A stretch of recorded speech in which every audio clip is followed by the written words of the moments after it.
Hey, I should be live. Yeah? All right. Hey. Okay, thank you all for showing up. And for me showing up, that's really cool too. So I'm going to give a little bit of teaching today. I'm going to be doing a darshan in Kathmandu and a darshan in England and another one also here. So the one in Kathmandu is going to be in November, and it'll probably be around the second week of November. Yeah, I'm not exact date, but if you plan on going to that, you should really get yourself organized and know that you're going to Kathmandu and know that you need to be there at that cycle of time. Start looking in the tickets, looking to we all stay at the same hotel, yeah, which is a Hyatt Regency. Yeah, so call them, book it, let them know that you're part of this group and they know that we're coming, so they'll give you a discount rate. Yeah.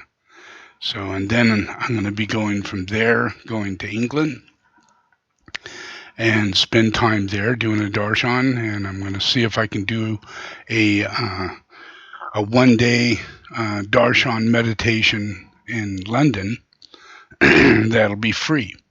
Yeah. And then I'll do Glastonbury, yeah, a regular teaching and a meditation. Yeah, so then go from there back to America, and then I'll do another darshan. Yeah, and it'll probably be about 3 weeks after that. So the darshan in the UK will be somewhere around December 14th, second week of December, and then the darshan here will be somewhere around the 21st or the Wesak period of the winter solstice. Yeah. And so it's an interesting cycle.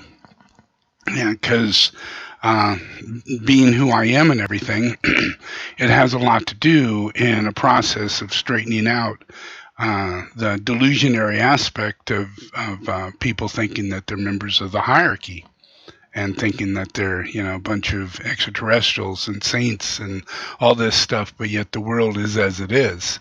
So it really doesn't show many signs of that characteristic other than cult leaders and fanatics and tyrants who have reincarnated and are pursuing the same activity of slavery and humanity and calling it religion and calling it some kind of spiritual motivation.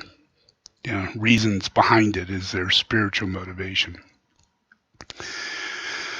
But it's not the truth. Yeah. And so very few people really know the teachings of Buddha, and very few people really know the teachings of Jesus, and those are the two major prominent teachers on this planet that we know of. Yeah. And so my job is to help clarify that. So I go to two specific points, that I focus on, which is Glastonbury and Kathmandu. The reason why I focus on Kathmandu is because that's the place in which I tackle demons. Yeah, they love to live there. They love to inhibit the spiritual manifestation of divinity on the planet.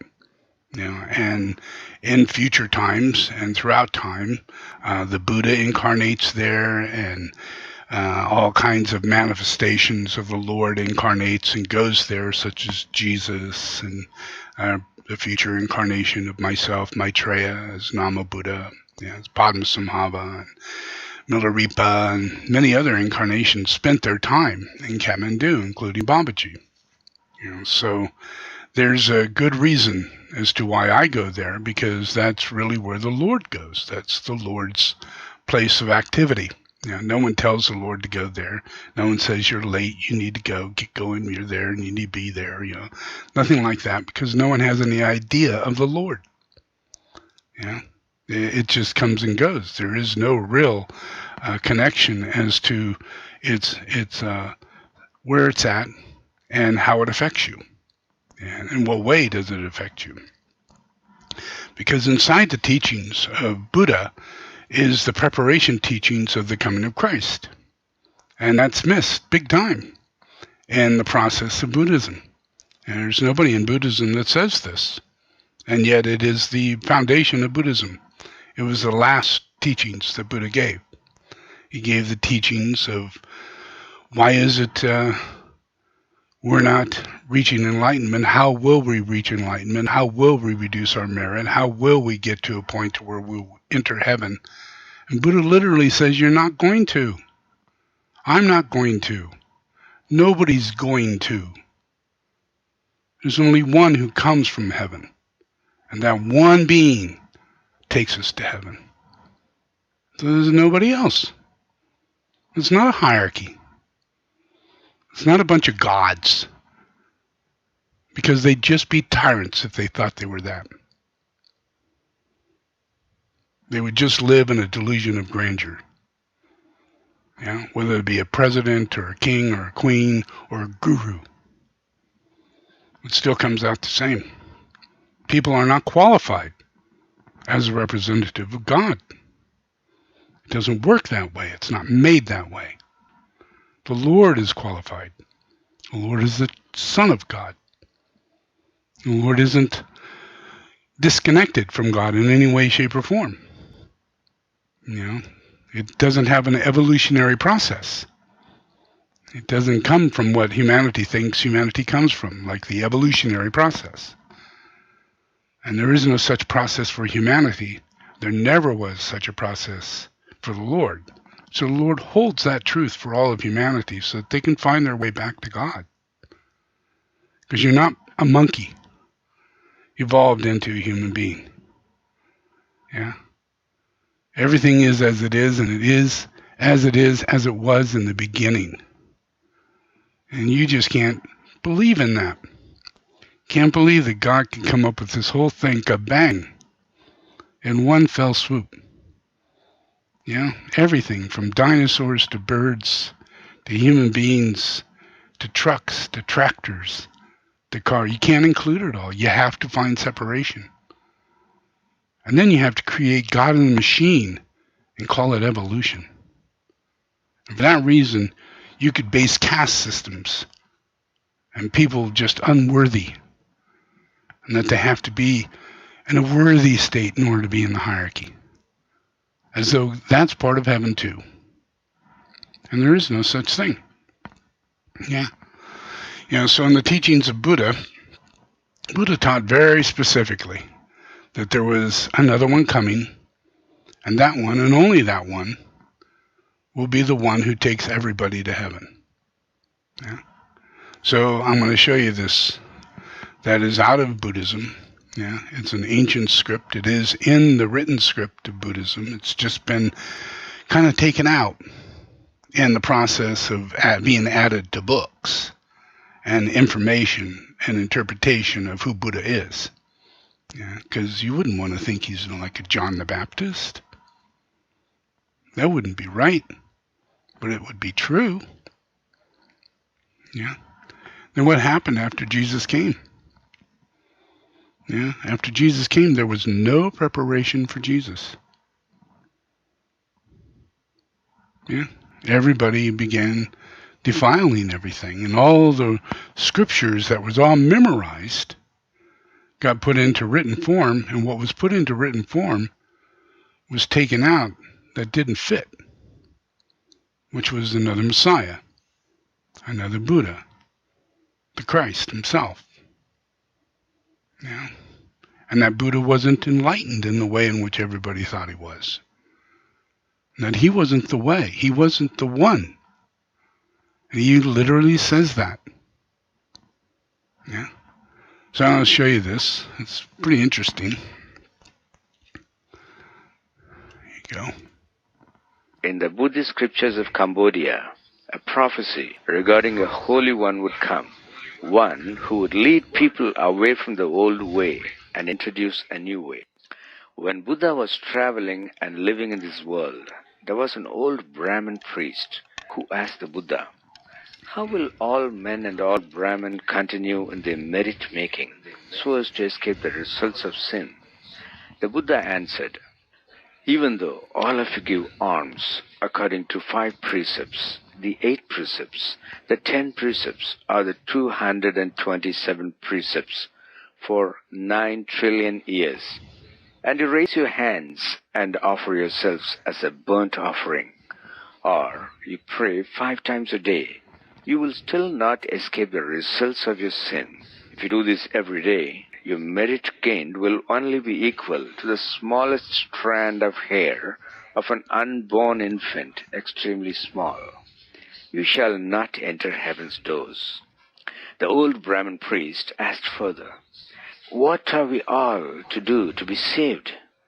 The Buddha answered, the results of sin and karma are very great, heavier than the sky, thicker than the earth, and so high that it would be like an angel dusting the corner post of the temple compound with a cloth post that are 18 inches high, dusting them 1 time per year until the posts were worn down to the ground.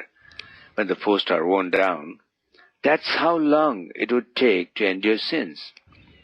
The Buddha said further, I have given up my high position and entered the priesthood.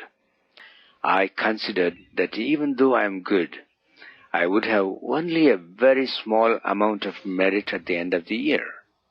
If I was given this same amount of merit for 100,000 epochs and live 10 more lifetimes, I would not be saved from sin's results even once.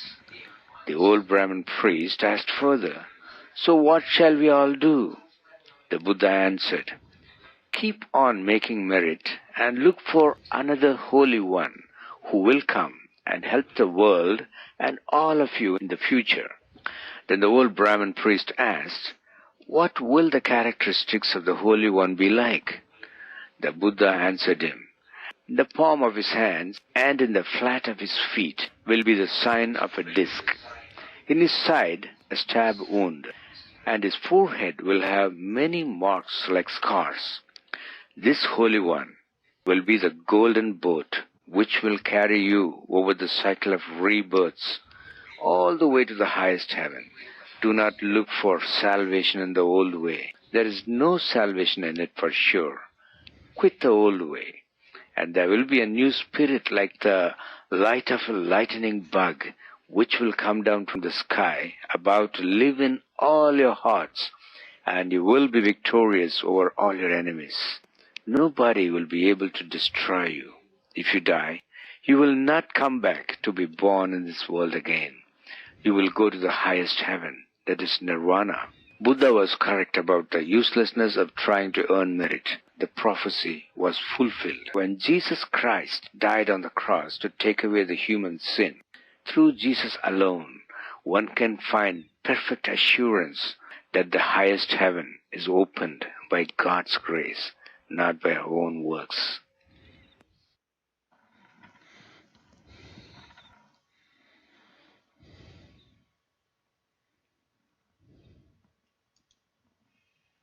Okay, that's pretty cool. I mean, that's Buddhism. That at least gives you a hint, of what to deal with. So 500 years later comes Jesus. And for that 500-year period, there is an enormous number of very high initiates who keep reincarnating and incarnated during the time of Sakyamuni. And during that cycle of time, they were in incredible tribulation because they didn't have the yogic merit in order to establish what it is that Buddha had to put forth. Yeah. So what they needed was the alignment to Maitreya, the lineage of transmission. So Maitreya's incarnations would be Padmasambhava, yeah, many other incarnations. For each one of these groups of people that were left in a terrible scenario by the time it was reaching the 500-year mark. And that was the time of Jesus. So when Jesus came, there was an enormous number of scholars of Buddhism. Universities had been built all throughout India, all the way up to Srinagar. And the kings and others had established many different places for the text and the teachings, and for those masters, those initiates, who remembered the teachings from previous lives and carried them to the given person who's still alive that carries those teachings from their previous lives. So there's a lineage of teachings, and it's only from memory. It's direct teachings, verbal memory. Yeah, but that carries a voice with it. It carries a lineage of the same person who actually spoke to Buddha. Yeah. So these people, when they speak, they're speaking in reference of remembering the sound and the words and the intention that came with Buddha. It was a transmission. Yeah. So that initiated the reality behind transmission. The specialness of Buddha was able to hold within his enlightenment the transmission to give the teachings so that they could hold that teachings to begin the process of the yoga. Yeah. Which is the healing of those thousands of years of time of all these people spending a lot of time doing nothing. That's the practice of the yoga. You are the one who does nothing. And from that, you gain an enormous amount of everything. Yeah? Because you reduce the influence of ownership in people, places, things, and expectations. Yeah, and what you think you should be doing, what you shouldn't be doing, what other people think you should be doing, shouldn't be doing, all those things have to pass through you. And for you to get to the other side, it requires your merit and your integrity and your loyalty. Yeah, and that's really what it's all that's going on is in order for you to get the loyalty to the guru, so we have guru teaching, rather than a bunch of yogis running around thinking that they're the guru now that the guru's gone, which is what happened to Buddhism. That's what happened to Christianity. Yeah. So during the time of Jesus, he reestablished Buddhism. He became one of the top scholars of Buddhism and was recognized as a Buddha. Yeah. And it's written down in the history of the time at that 500-year mark around the cycle of when did Buddhism begin a resurging? Yeah. When did it actually start the Mahayana? When did it actually start the lineage tree of meditation and writing the scriptures down, whether it be carving them into rock or writing them down? Yeah. That began at that period of time, and that began with Jesus. Yeah. So there's another one here I'm going to show, which is in Srinagar, and it's the scholars of Srinagar who have studied the life of Jesus and found that he lived in Srinagar, he was a Buddhist, and that he practiced Buddhism, and he brought all the scholars together during that period of time, and he established Tibetan Buddhism. He was the beginning of the founding of what we know today as Buddhism, the scholarly practice of Buddhism. The human mind is always curious. It always seeks to unravel the secrets of history. One such seeker lives here in this quaint bungalow in Srinagar. Destiny has bestowed this seeker with opportunities and facilities to seek what lies beyond the obvious. Dr. Fida Hasnain is now the single most credentialed person who has an intimate interest and thorough knowledge of the theory that connects Jesus to India. He is the former Director of Archives, Archaeology, Research and Museum for Kashmir, and was once listed in Who's Who in Archaeology. Dr. Hasnain is MA, LLB, PhD and D.Lit, and has been honored with a number of awards for his excellence in several streams of knowledge. It was indeed destiny that put him on the trail of doing research on the history of Jesus in India. It was by chance that I got interested in the subject. I happened to be the Director of Archives, Archaeology and Research and Museum in the state, and I would go to Ladakh often. We got stuck up there and we had no work, so we were in search of books. So I went to the Mauryan Mission Library to search out some books so that we could read. I became friendly with the caretaker of that Mauryan Mission. His name was Reverend Chatan Punsuk. He told me that he has a very interesting reference about Saint Isa. I said, what do you mean by Saint Isa? And he told me about Isa, what you say, Hazrat Isa, one of the prophets.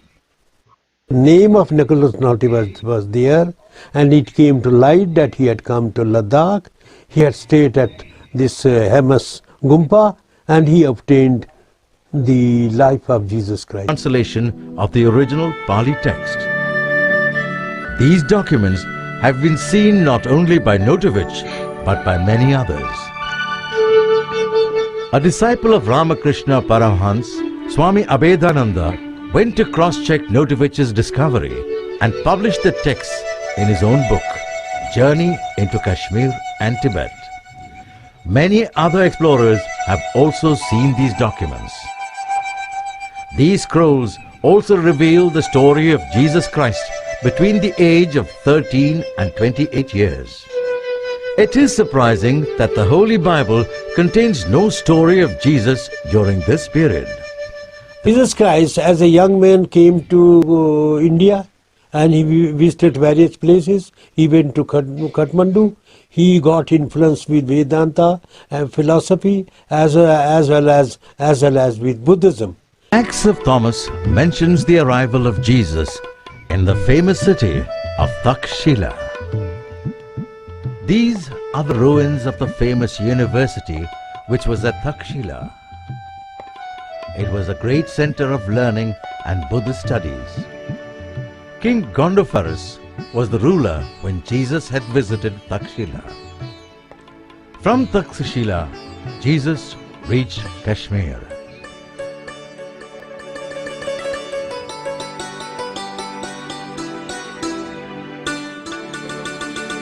जरा जरा है मेरे कश्मीर का मेहमान नवाज, राह में पत्थर के टुकड़ों ने दिया पानी मुझे. Even the stones give water to pilgrims here. He said Kashmir is a land of, they say Rishwar, land of rishis. The entire Kashmir is indeed a blessing of the divine.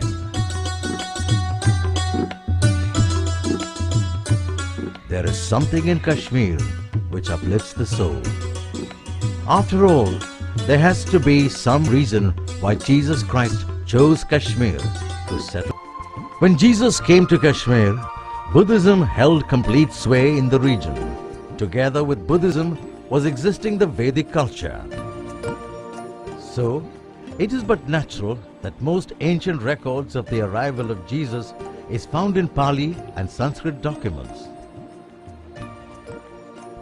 The greatest evidence we have from Vaishya Puran.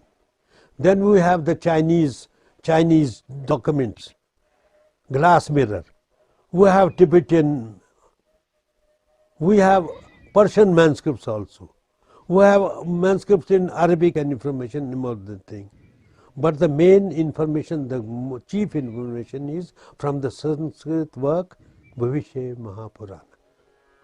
Bhavishya Mahapuran is an ancient Sanskrit treatise and one of 18 major Puranas. According to some experts like Dr. Fida Hasnain, it was written in the 2nd century AD. This Mahapurana mentions a meeting of Isa Masih with King Shalivahan. Jesus is called Isa Masih in Sanskrit texts. Shalivahan was one of the major kings in Kashmir during the 1st century AD.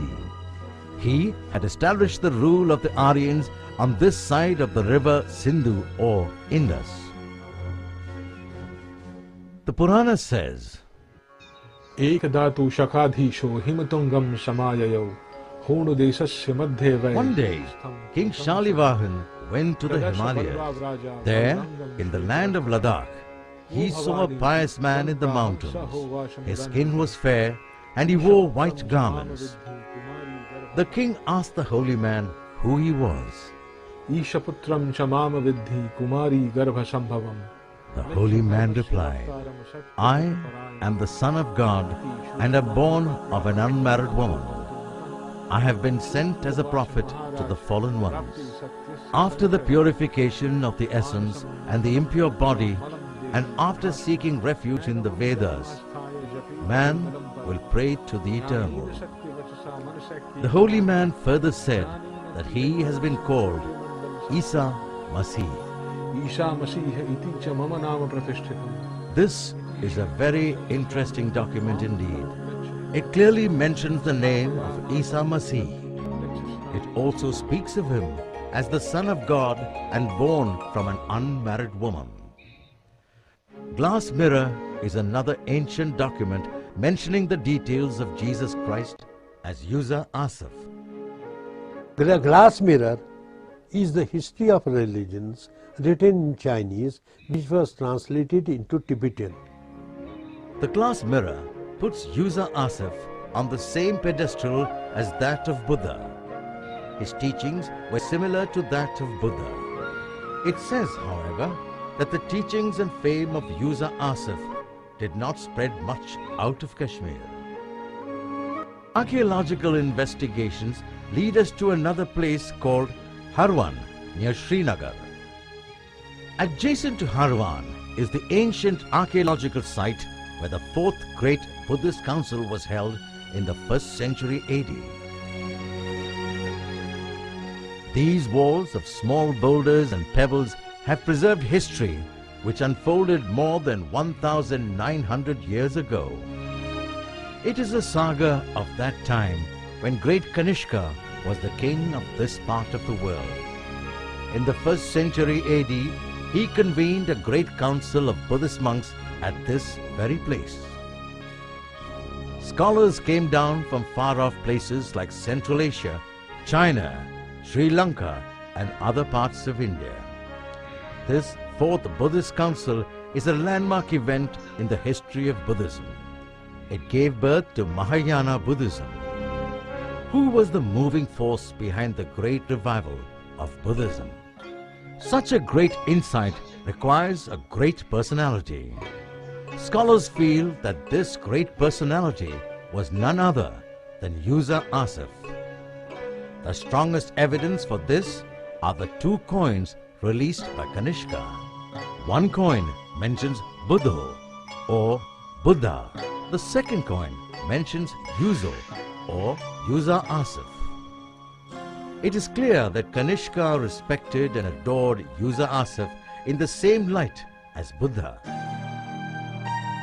It is indeed highly fascinating to see one personality of User Asif uniting Christianity, Buddhism, Vedic culture and Islam together. The truth is one. The prophet, sages and saints reveal the same truth in different ways. They are the confluence points of diversity of views. Love to all is their fundamental message. We, the ignorant followers, create conflicts and sects, but the messengers of God preach oneness of truth. The evidences are very strong that User Asif, the prophet buried at Rosabal, and Jesus Christ are the same person.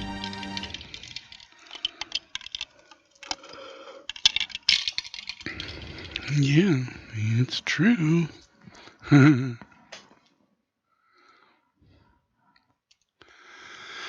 So, going to Kathmandu and going on to Glastonbury, that brings 2 major realities, and I deal with reality. Everybody deals with assumption as though they know something, and I know I don't know anything, but I am in a state of reality. I'm highly enlightened, so it all adds up. Yeah, it's revelation, but you got to be one of the most patient beings on earth to move through revelation, because you only get 1 bit every few years. And you have to hold it in truth and not dishonor it, not lose its quality, its character that you developed in it, all that. And after a while, it happens a little faster, a little more, and you gain more and more revelation. It's not like this, I assume I'm in revelation all the time. That's not true. You're in delusion. Yeah. In a state of illusion, and it's constantly comes back around going, I'm missing that. How is it everybody's not applying so much enlightenment, when in reality, enlightenment is a very difficult thing. But yet everybody assumes people have achieved it, because people assume that they have achieved some form of enlightenment, and I haven't. That's what I'm trying to help bring about, that there's a difference between knowledge and assumption and intellectual processing and all of that goes on to the reality that takes place with telepathy and the influence that nothing is real. That this is all very liquid, very fluid. Yeah. It could change overnight. Yeah. Things aren't, nothing is as it seems. It's not. But it's that assumption, your intellectuality. It actually is as hard as a rock. Yeah. And it's just not fluid. And it's like, it just decrystallizes, cracks every once in a while. And then you see some things. Does that make sense? Yeah. And those are hard points. Those are hard moments. Yeah. That's called cleavage. Yeah. It's like an earthquake, but it's just building up because change is happening, whether you want it, whether you like it or whatever, But as time goes on, this healing process is the only thing that actually makes everything come together. Because enlightenment is something that is transmitted. It's not something people accumulate through a whole bunch of good stuff that they do and, assuming that they are some great thing, and that's all going to be well known and become what they think it is, rather than just be as simple as you are as a child. When you were like 6 or 7 years old and you didn't know who you were, you had no idea, but you enjoyed the heck of who you were. Yeah. Yeah. You enjoyed that being who you were. Yeah. But the thing is that you didn't think that is where you're going. And as you get older, so if we get and live longer, enlightenment actually takes us back to our childhood, back to a place to where we stop living this delusion and assuming that we're smarter than we think we are. We know more than we think we do. All those kind of things that come up, that put burdens on everybody else. Because people, just by assumption, we have a tendency to assume other people are more perfect than you are. Yeah, imagine that. And they can hardly get through the day. But yet other people are assuming they're better than that. So you put more pressure on them. Does that make sense? Yeah, because of a delusion and its grandeur. Does that make sense? Happens all the time in any workplace, in any mom-dad situation, in any relationship in human beings.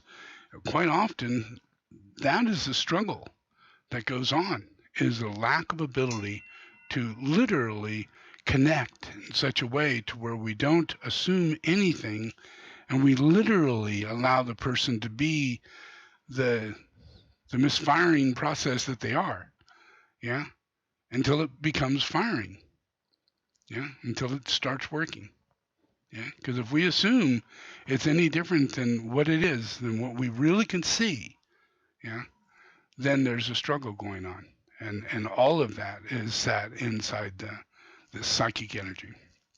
So there's this process of unhealthy, healthy, in the chakras. That's what I represent. It's not about you gaining merit. It's not about you getting anything like that. It's about me. I'm radiating this stuff out. And it doesn't matter where you are or what you're doing, I'm permeating everything. I'm finding out about everything. And I do not enter it with a sense of, oh, I expected more. You know what I mean? I don't care how bad it is. I don't care how great it is. You know, my way of relating to it never goes, oh, you're such a creep, that's why. Oh, you're so great, that's why. I never do that. Yeah, because I don't have this process where assumption gets in my way. And this way I can literally, I'm not affected by the horrible things I have to witness in order to know the truth about the world conditions. Yeah. And in knowing that, I keep looking through it, and a year or two later, those conditions literally change. Yeah. Does that make sense? Yeah. And it's through empathy, compassion, transmission, and enlightenment that's happening. So that creates a soul. And it's not the delusionary soul you're thinking you got going on. Because it's my soul, and it's very active, it's very busy, and yet everybody on this earth takes credit for the ongoing actions of God's work. And it's not working out. There's much more going on against God's work, and giving credit to God as though this is what's going on, but it's really not God. Just like in Buddhism, how come we're not being told that, that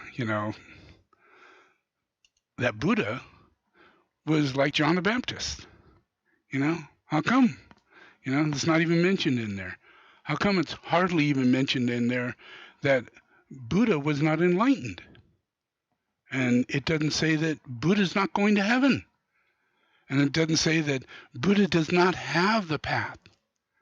But Buddha has an understanding of enlightenment, knowing the guru. So guru worship, guru relationship. So everybody in Buddhism goes, we don't even know if there's a God. We definitely don't believe there's a soul. That's what they say. We don't believe there's a soul.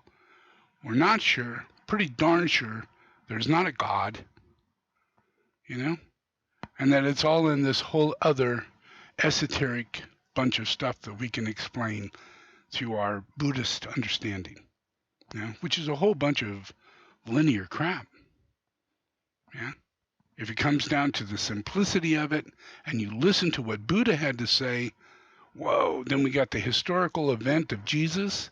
Holy moly. We have many solved problems as long as we know that Buddha was a disciple to the coming of Christ, and that Buddhism is why Jesus says, I will practice Buddhism and I will reincarnate continually as a Buddhist and continue lifting up everything and carry the lineage of Buddhism as Christianity. Yeah, he did that. Yeah, and we don't even know that that's what's going on. Yeah, because it's not in the teachings of Buddhism, because they have many misdirected teachers in Buddhism. Yeah, so my job is to go to Glastonbury, sit for maybe a 48-hour period or 72-hour period or maybe a whole week. If that's what I have to do, then I permeate that area with these chakras. And surrounding me are a bunch of women who are the husbands to Satan. They're not the wives to Satan. They're the husbands, because they permeate out into the world the lesbian reality that women are men, and they're taking over the priesthood. Yeah, they're taking over everything. And it's not because they're women.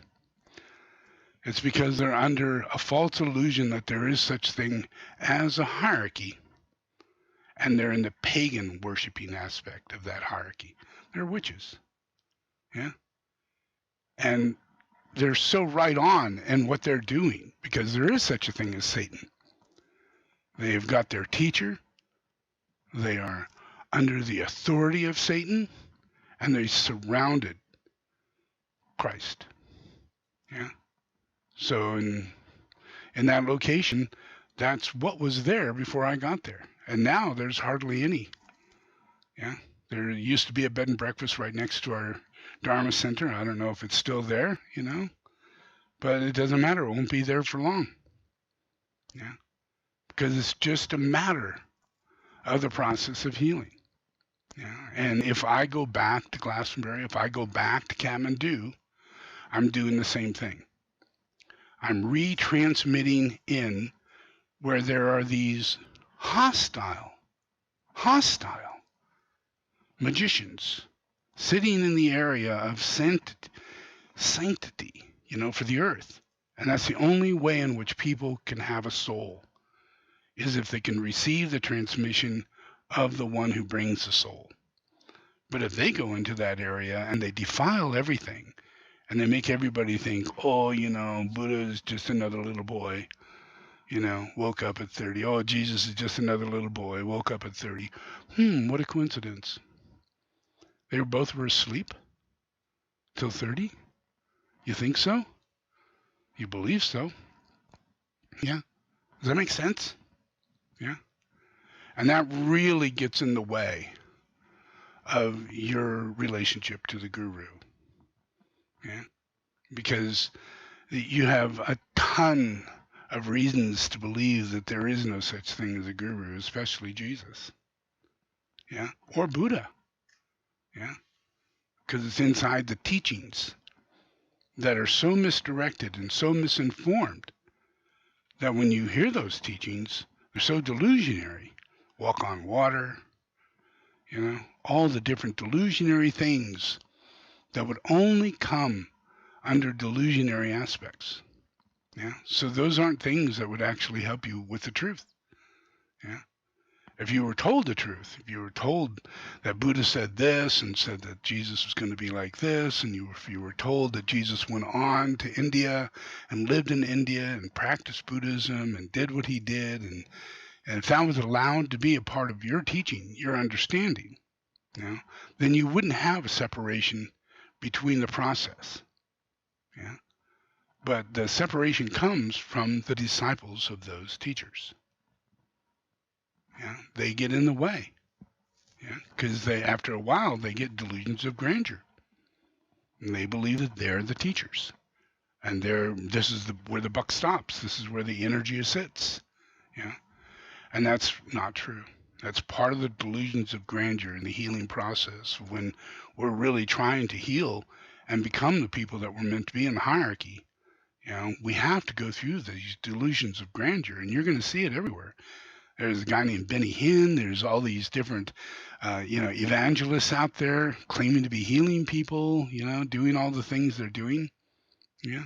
All of that is just part of the externalization process of people who are literally there to receive the blessings of Christ. Except their problem is that there's way too many people out there who follow people like Michael Jackson, and they have no idea that they're in the world of Satan, and that they're living in a church of Satanism. And they're listening to him, and they're seeing him, and they're responding to him. And then they see Sai Baba, and they do the same thing. Oh, another demon. Well, I'm going to respond the same way. Yeah. And then they see one pope after another, and you can't remember the history of how demonic popes are. You can't remember the history. So you just let it slide. He's Pope. As though that's good. Yeah. Oh, he's a Dalai Lama. Right. Oh, as though that's good. That's like saying, whoa, here's Genghis Khan. Yay. As though that's good. Yeah. It's all the same thing. Yeah. When you assume you have all these gifts, powers, and abilities, you don't have any. And you don't need the one who has it. Does it make sense? Yeah. Because it's not until the moment you're ready to die and you realize how far you are, you start screaming for me. And I come, but there's not a whole lot I can do. You know what I mean? So my only thing I can do is keep reincarnating and live in the back end of this thing. Behind a tree someplace. Mixed into the puddle of all this, where there's no recognition, no discernment, no nothing. And just another person walking on the street. And if I die, I die. That's that. I come back. There's no memory of the death. There's no memory of the coming. Yeah, that is an enormously insensitive scenario. Yeah, so my work of going to Kathmandu now and doing the work of going to Glastonbury and coming back and sitting here for long periods of time is to heal the planet, because it's all about transmission. If I sit in this pyramid for 6 months, 8 months, a year, then I'm transmitting. Yeah, and I'm very busy in what I'm transmitting. I'm studying, I'm focusing, I'm healing, and I'm transmitting. Yeah, so the earth is changing. It's not in the activities of what you think in your own personal life, of what activities are and how you accomplish things. I accomplish things because I have absolutely no doubt in what I say. If I say a kitchen's being built, I don't ask anybody as to how it should get built. I build it. Yeah, everything about it. If I say a monastery is going to be built, I not only build the monastery, I find the location of the monastery and I get us to that monastery. I get all the things fixed to get that monastery, and everything just keeps coming.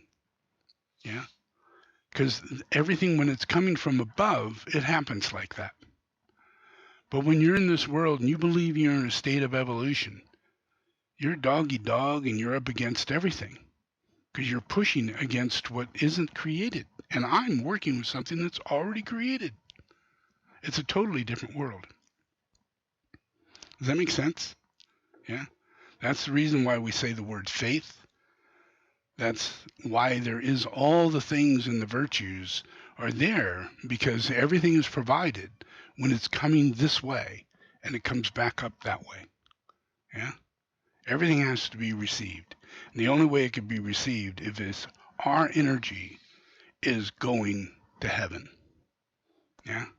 And if you look at my chakra arrangement, all my energy goes to heaven. And the unhealthy arrangement is that nothing at all goes to heaven. Everybody takes credit for what they're doing. They discredit themselves for what they couldn't do, and they give credit to themselves for what they could do. What? It's unbelievable to me. Yeah, but it goes on. It goes on and on and on. And in the day when this all comes to a healing, that personality goes away. And we just love life. We love what we're doing, and we get through the hardships that we're going through.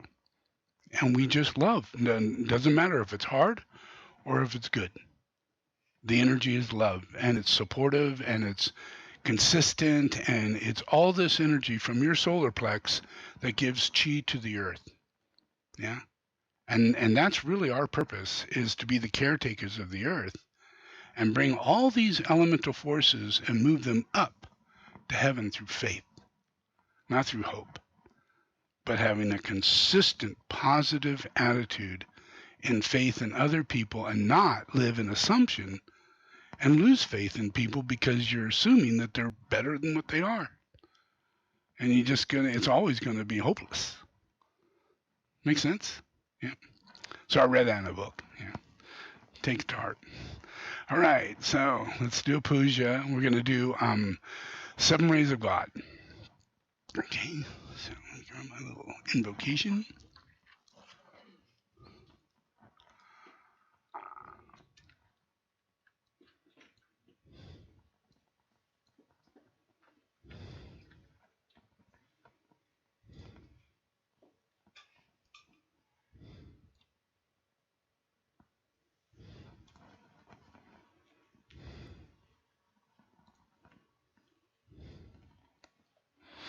Okay, just relax.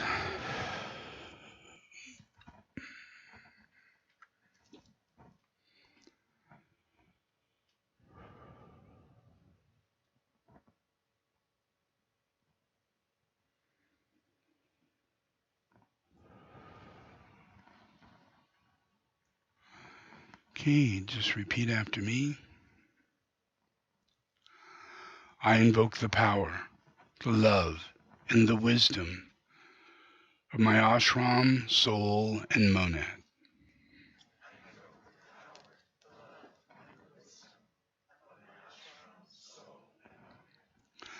to guide me into the right activity in the plan,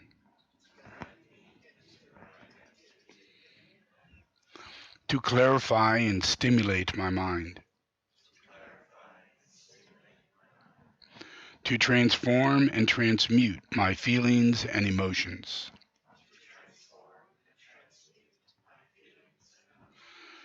to energize and vitalize and heal my physical and etheric body.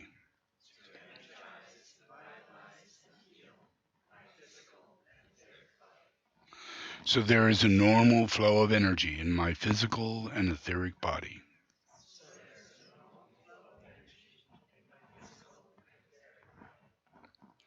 Through this day and every day, I ask this in the name of the Christ to serve the One.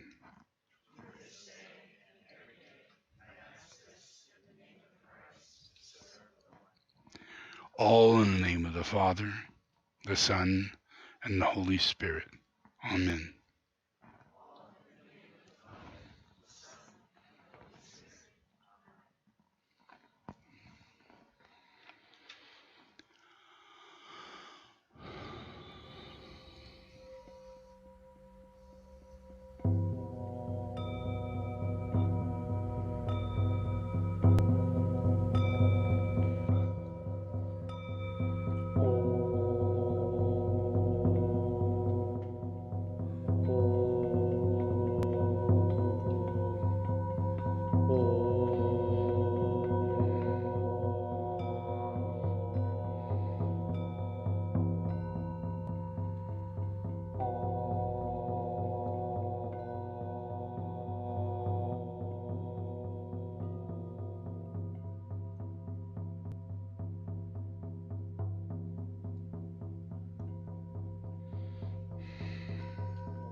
Seven rays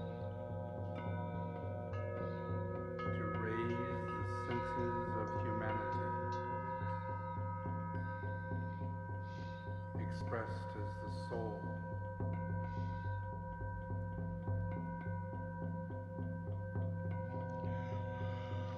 Okay, take a deep breath. The sense of hearing in the seventh ray. Hearing the word of God, the word of knowledge.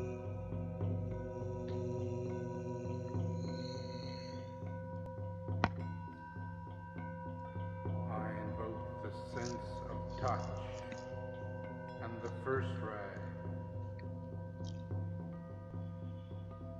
as the finger of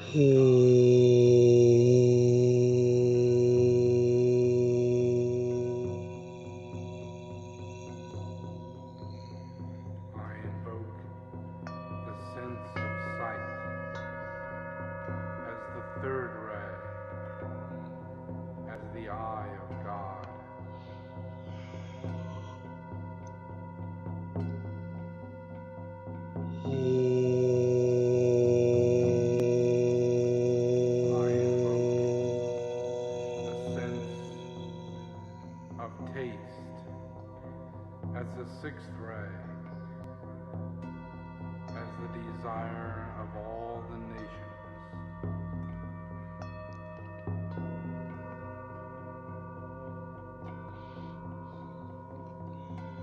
I invoke the sense of smell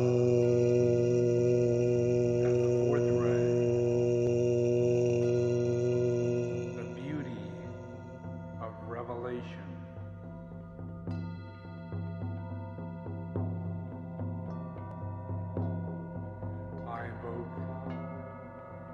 Sense of intellect as the fifth ray, as the knowledge of God.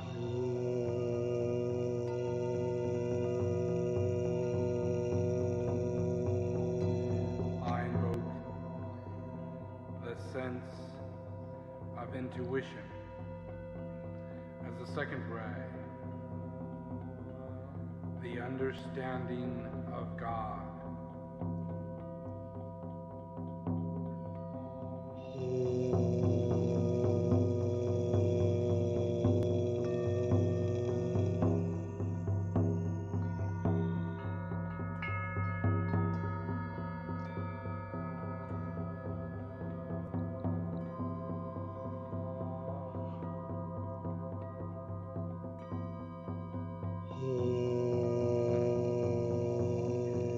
I call upon the synthesis of the seven rays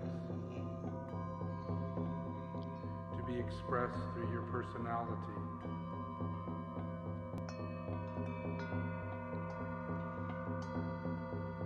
As the first ray of ideas, the mental body, the purpose, your life.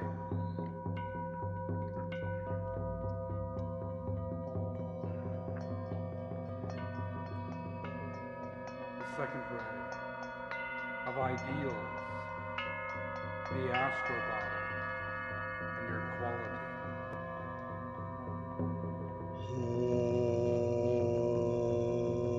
The third ray of idols, your physical body and your form.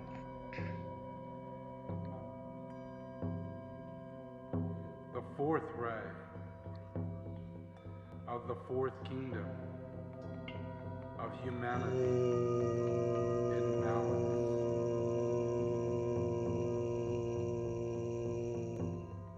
The fifth ray, the third kingdom, the animals.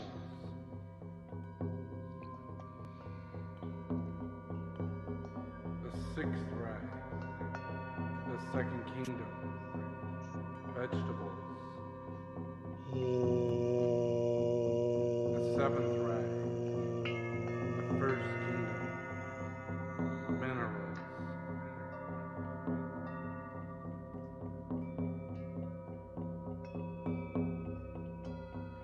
I call upon the relationships of all the kingdoms to penetrate the personality of humanity and express its collective soul.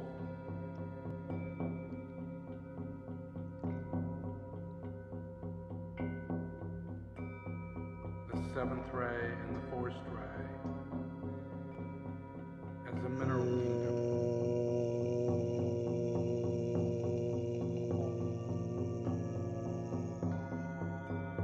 The second ray, the fourth ray, and the sixth ray as the vegetable kingdom.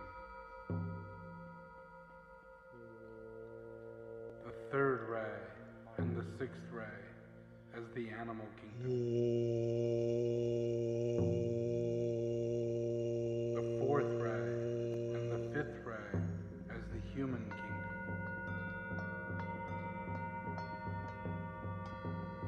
The fifth ray and the second ray as the egoic soul.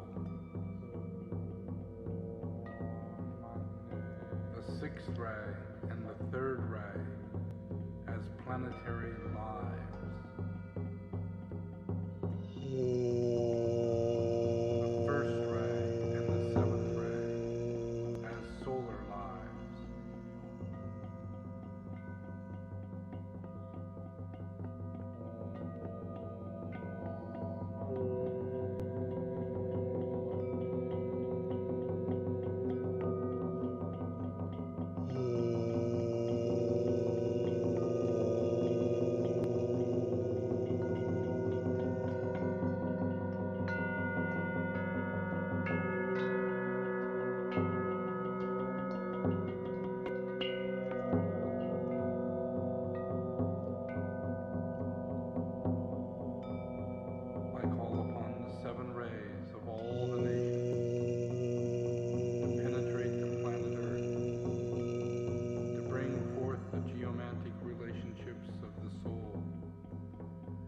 integrate the egoic ray and the personality ray of each nation, and to express its true expression, to make manifest peace on earth one living whole body of God.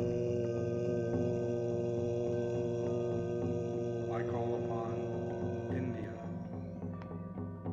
to bring forth its fourth ray of personality and to integrate its first ray of soul to manifest the hidden light.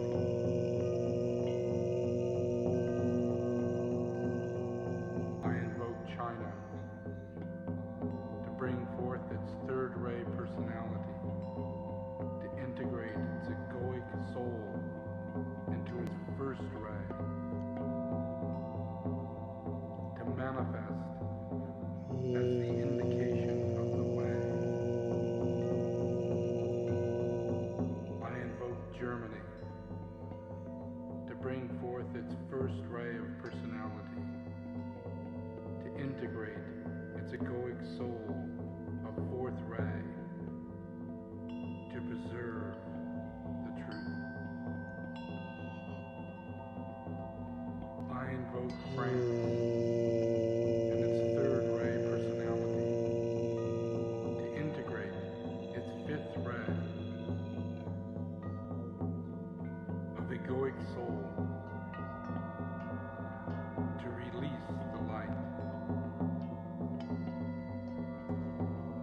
I invoke Great Britain and its first ray personality and its second ray egoic soul to bring forth its service. I invoke Italy and its fourth ray personality to integrate its sixth ray soul to carve the two paths. I invoke the United States and its sixth ray personality to integrate its second ray soul to light the way. I invoke Russia and its sixth ray personality to integrate its seventh ray soul to link the two ways. I invoke Australia and its fifth ray personality to integrate its fourth ray soul and serve the lighted way. I invoke Spain and its seventh ray personality to integrate its sixth ray soul to disperse the clouds. I invoke Brazil and its second ray personality to integrate its fourth ray soul to hide the sea. I invoke the entity of this planet, the planetary logos, to incarnate the life and the beingness of this planet. I invoke the expression of the second ray force into both the personality and the egoic rays of the nation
Okay,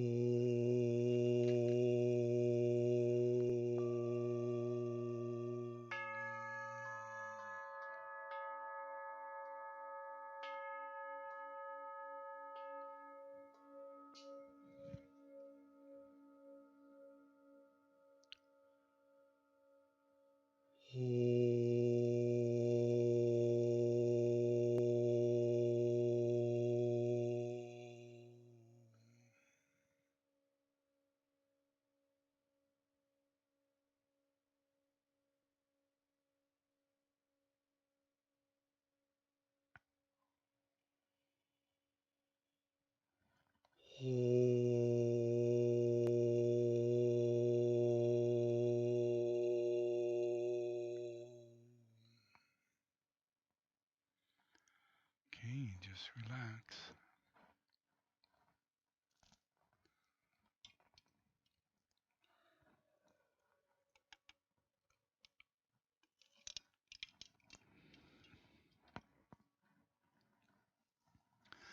Okay, open your eyes.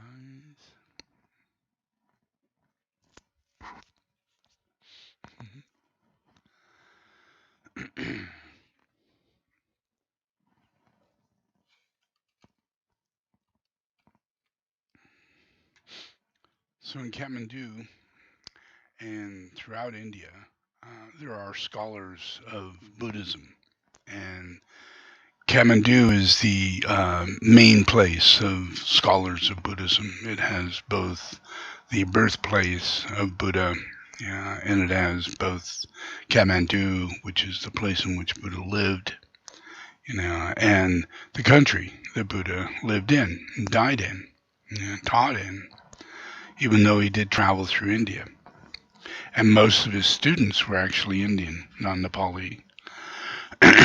But nevertheless, the process of Buddha was the fact that Buddha spent a great deal of his time teaching throughout Nepal. He was born there and died there.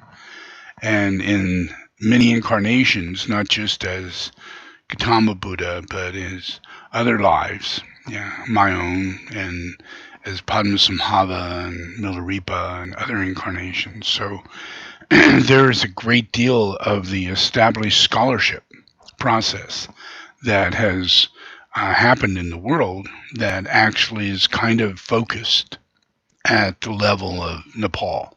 Now that's where real scholars focus. That's where they go to get the information. That's where they go to study. That's where most of the masters show up in order to develop their focus on it. And so in Nepal, the scholars of Nepal in 2005 gave me this medal by the scholars of Nepal. And I went to the Golden Temple, and that's the place of Sakyamuni and his original lineage. It stemmed from there, and there I sat on a seat and was received as the reincarnation of Milarepa and the incarnation of Buddha Maitreya.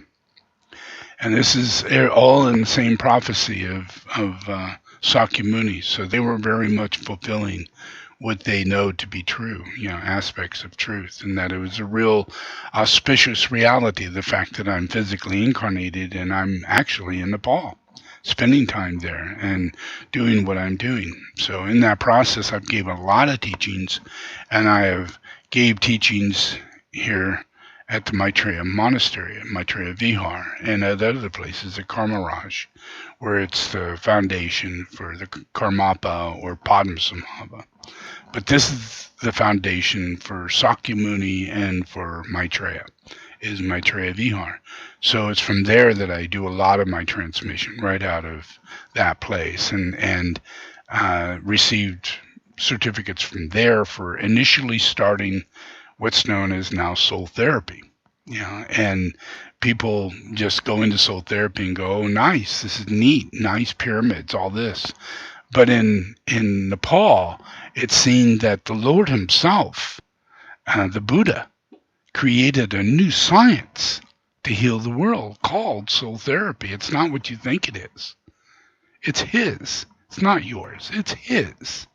He brought it with him, and he established it as a temple, as part of his temple. Yeah.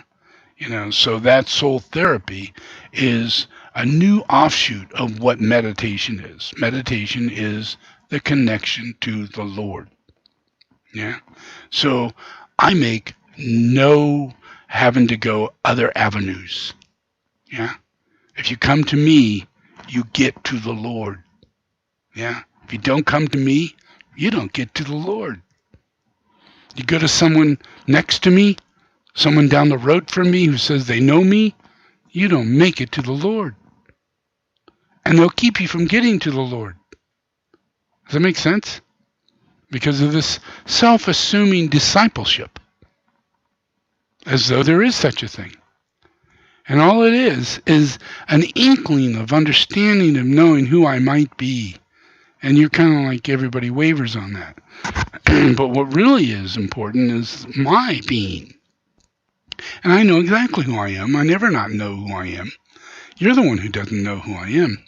So it's best to let just people come to me rather than try and get them to a dharma center or try and get them into a soul therapy room or try and get them just to get to a weaver, But get them to me. Get them to listen to my voice. Have them meet me. See my picture. See what I look like. Yeah? Yeah? Let that sink in for a little while. And listen to my voice over and over. And listen to what I'm saying in my CD. Yeah, because that's the Lord sitting there. It's not somebody else. Nobody else will ever be that person. Nobody. Nobody will ever represent that person. There will never be a John the Baptist coming forth saying, I can give you the light of Jesus Christ. No, it doesn't work that way. Nope. It's all a matter of transmission. Yeah. And if you're set in a stage of illusion and delusion, you can be put in a position to where you really think you're being moved by the Holy Spirit, but you're just being moved by your enormous amount of solar plex energy that moves you to fall under the hands of so many different cult leaders. Yeah? Does that make sense? Because that is the reality of the world, that people do that. And I don't have people in my world that have that. I don't have 1,000 disciples. I don't have 100 disciples. Yeah? Because I live in reality. Yeah? I'm the disciple of God. And that's what you should be thinking about. Yeah? Does that make sense? Yeah? And that in every way I show that. In every way I am that. And if you don't see that, then you're going to expect to be something like me. And that's impossible. You would have to keep killing me and erasing me and then discredit me in order not to listen to me. Does that make sense? Happens every day. Yeah? Yeah? So the real process is slowly but surely getting to know me. Yeah, so that's by the music, by the tools, by getting to darshans, by, people in Kathmandu meeting me, by people in London meeting me, by people in Glastonbury coming to the Dharma Center. But they need to be told they must physically meet me. You got to meet me. There's a big diff, and there's no one who represents me. My tools don't even represent me. They're just so different and unique. They're obviously from heaven, and they come from me. That's the gift I give you. That you got something coming right out of my closet. And I come from a place you don't come from. My closet's not in your house. Yeah, does that make sense? Yeah, everything that comes with me comes with me. That's it. And everything I've got, I share. Yeah. If I need an electric car, you all get an electric car. Yeah. If I need to fly in a healthy way, you're all going to fly in a healthy way. If you need to be safe, you're all going to be safe. Yeah. That's the soul. Yeah. And if you depend on you having a soul and you working that part out, you'll never get there. You'll never be saved. Because this is bigger than you think. There is a 1,000,000,000% working against you. Yeah. And the main thing is guru worship. You have to get off your pedestal. You have to drop all thought of having anything other than the reality of this is beyond special. Beyond special. Just I'll take advantage of anything I can get because it's important. Because there isn't a word that I say, a thing that I do, how I make a steak, how I don't make a steak, how anything I do is something that has to do with the teaching of change. And in the end, everything turns in that direction. I'm not forcing anything. I'm just way ahead of the game. Does that make sense? Yeah. So, enjoy yourselves, please. Have a nice time. Think about the darshans. Think about the one that I'm going to do here. That's going to be in December. The one I'm going to do in Glastonbury. That's going to be in November. And the one that I'm going to do in or Glastonbury is also in December, 14th, 15th, or 16th, somewhere around there. And then the other one is going to be in Kathmandu. Yeah, and you should really try to get to that. Yeah, because it's quite an honorable scenario. Yeah, very powerful. All right. Thank you all.